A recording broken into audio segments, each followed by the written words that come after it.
रायपुर में अमित शाह ने पार्टी पदाधिकारियों के साथ मैराथन बैठक की। इसमें प्रधानमंत्री मोदी के छत्तीसगढ़ दौरे को लेकर चर्चा हुई। साथ ही परिवर्तन यात्रा के बाद होने वाले कार्यक्रमों की रूपरेखा तैयार की गई।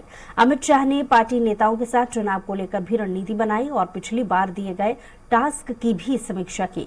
बैठक में राष्ट्रीय अध्यक्ष जेपी नड्डा, राष्ट्रीय संगठन महामंत्री BL संतोष भी मौजूद थे।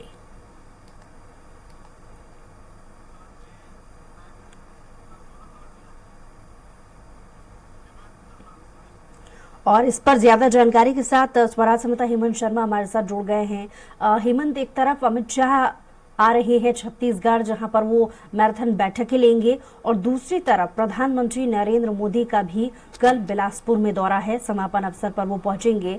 क्या अधिक जानकारी इसको लेकर आपके पास? देखिए, छत्तीसगढ़ में किस तरीके से वापसी हो सत्ता में, और इसीलिए पुरजोर कोशिश बीजेपी की तरफ से हो रही है। लगातार केंद्रीय नेतृत्व का दौरा छत्तीसगढ़ में हो रहा है। 2 चरण की जो परिवर्तन यात्रा शुरू हुई थी, उसमें लगभग 10 से अधिक केंद्रीय मंत्री शामिल हुए, कई राष्ट्रीय नेता शामिल हुए, और उसका समापन 30 तारीख को यानी कल बिलासपुर में जो साइंस कॉलेज मैदान है वहां पर होना है। प्रधानमंत्री नरेंद्र मोदी उस समापन कार्यक्रम में शामिल होंगे। एक आम सभा को उनके द्वारा संबोधित किया जाएगा और बड़ी संख्या में वहां पर लोगों के जुटने की संभावना बीजेपी ने जताई है। करीब 2 लाख से अधिक का भीड़ जुटाने का लक्ष्य वहां पर रखा गया है। और इसके अलावा सोशल मीडिया के माध्यम से भी बीजेपी के अलग अलग नेता लोगों को आमंत्रित कर रहे हैं कि प्रधानमंत्री नरेंद्र मोदी की जो सभा होने वाली है बिलासपुर में, उसके लिए आप अधिक से अधिक संख्या में शामिल हो। और इसके अलावा दूसरी तरफ बात की जाए तो कल बीजेपी के 2 बड़े चेहरे राष्ट्रीय लेवल के केंद्रीय गृह मंत्री अमित शाह और राष्ट्रीय अध्यक्ष जेपी नड्डा रायपुर पहुंचे थे, और लगभग 6 घंटे तक मैराथन बैठक प्रदेश कार्यालय कुशाभाऊ ठाकरे परिसर में हुई और उसमें कई महत्वपूर्ण फैसले लिए गए हैं।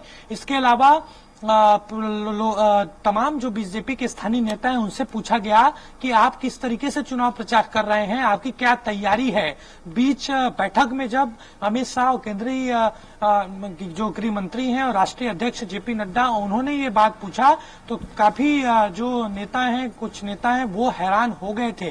कामकाज को लेकर सीधे तौर पर समीक्षा हुई है। नाराजगी भी कुछ नेताओं के कामकाज को लेकर वहां पर जताई गई है। इसके अलावा इस बैठक में प्रमुख तौर पर जो दूसरी लिस्ट आनी है उसको लेकर चर्चा की गई है, और ये संभावना जताई जा रही है, जानकारी भी मिल रही सूत्रों से कि उस लिस्ट को दोनों जो नेता हैं उन्होंने अंतिम मुहर लगा दी है और कभी भी बीजेपी की दूसरी लिस्ट जारी कर दी जाएगी। और इसमें 35 से अधिक नाम देखने को मिलेंगे। पहले 21 प्रत्याशियों की लिस्ट जारी की गई थी और अब लगभग 30 से अधिक यानी 35 के आसपास उम्मीदवारों की सूची का ऐलान किया जाएगा।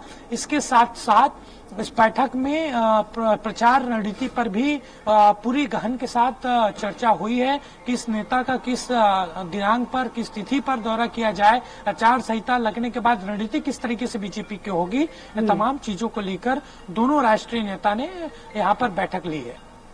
चलिए हेमंत, बने रहिए आप हमारे साथ, लौटेंगे आपके पास।